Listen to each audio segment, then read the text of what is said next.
You know what else? I want to see this. What's going to happen now for Aljamain Sterling and Petr Yan, because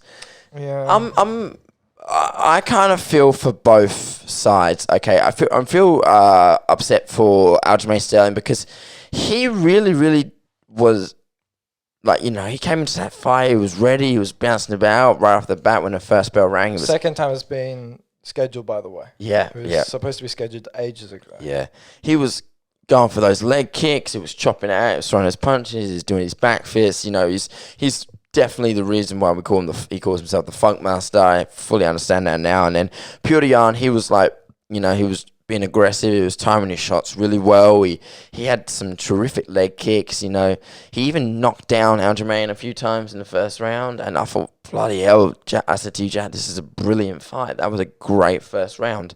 Out of all the fights, I feel like that had probably one of the best first rounds for the men. For the women, first round, obviously going to go to Amanda. But you know what I mean. Well, yeah, for Petr Yan, I would say, like, the three words I would like describe Peter is composed, patient, methodical.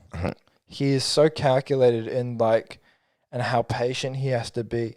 You know, Aljamain did a huge amount of output in that first round, enormous amount of output, and you could see that was taxing in the second and third and fourth round when he tried to do the same amount of output and keep that same momentum, and it was a huge amount. And even in that first round, which, you know, Aljamain could have possibly won. You know, I think on the two of the judges' scorecards at the time, they actually scored he was winning.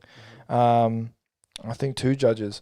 But Yan dropped him with one punch and also, I think, kicked out one of his legs. Yeah. Now, the knockdown I would probably, like, record as a proper knockdown was Yan dropping him. Would that perhaps win him the round? Maybe. But would have Aljo's amount of volume, you know, overcome Yan's significant strike? I think you could make the case Aljo probably won the first round. Okay. Right? So just let me ask this next question before we get into talking about the knee. The knee happened in round 4.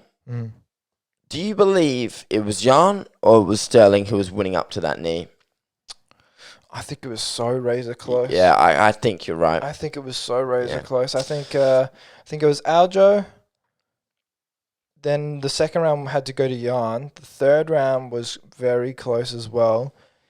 But you could tell that Yan's takedown defense was so solid. It was really solid. And it just couldn't take him down. And correct. I just noticed he's got incredibly strong hips. Really strong hips. And that will just be from the amount of kicking and kickboxing he's done. Very, very strong hips.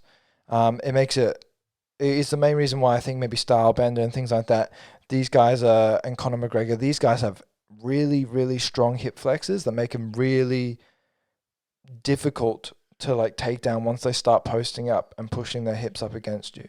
But I could see Yan was starting to put on a bit of a little bit more output.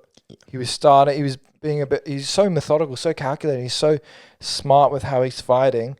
And I would just say also, Aljamain has a lot of steps to his movements. Like, a lot of his movement and a lot of his strikes, there's a lot of setups and moving, and it works really well, but it's a little bit inefficient when you compare it to Yan. Yan's very efficient. That Muay Thai style that he has, very, very efficient. And I would say because Yan was being way more efficient, the fourth and fifth round could have gone to Yan. However, we never saw the rest of the fourth, and we never saw the rest of the fifth. And an MMA fight, you never know what's going to happen. Correct. The fourth or the fifth round, something can happen. Yeah. Aljamain's an absolute animal on the ground. Yeah. So you can never know. And the same can be said for Yan. If let's say Yan gets a massive knockout on Aljamain, that could have happened in the fourth or fifth round as well. Exactly, because he was already knocking him down a few times. I felt like in terms of the pace which the fight was going, if it continued at the pace it was that you described, I felt like it could have gone to Yan. However, what would happen in those last 2 rounds is up to us. So let's talk about the knee. Yeah. The knee is what got Petr Yan disqualified. Now, he said there was a little bit of talk afterwards where Joe Rogan said to Yan that, he said to Sterling that he was communicating with his corner and he was asking if he could kick him.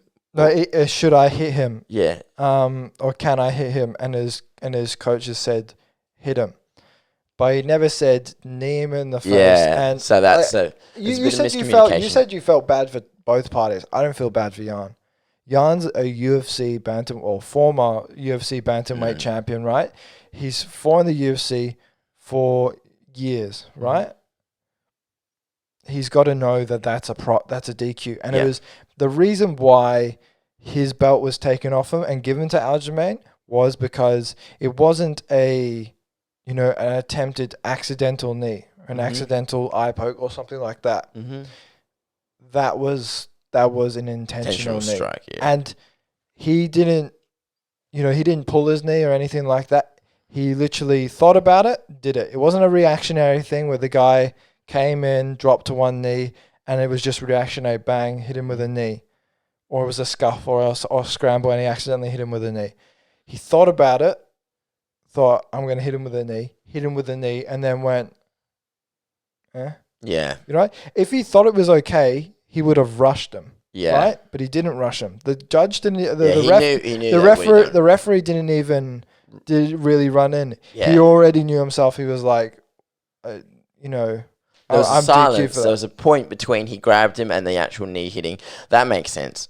I just thought like we were like, whoa. I thought they were going to waive it off as a no contest. I don't know why the judge kept on asking him questions. Yeah, you could see he was concussed. The doctor kept asking him questions and all that. But it took a while for the doctor to come in. Remember, the judge was like, just get him in there. Not the judge, the referee. The referee was on one knee just having a chat with him. And I'm like, how about you waive it off, now bring in the doctor. Or bring in the doctor, waive it off. Don't waste time.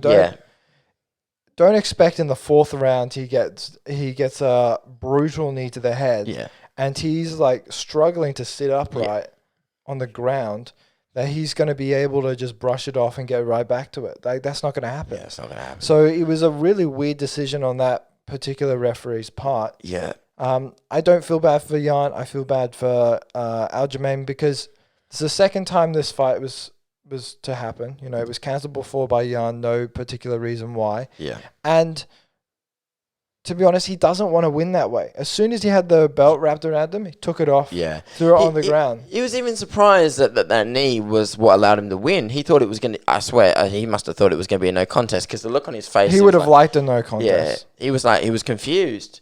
You know, he's like, really? I won because of that. And he said that's not the way that he wanted to win, because he'd worked so hard to get to where he was. You know, he wanted to win it in orderly fashion.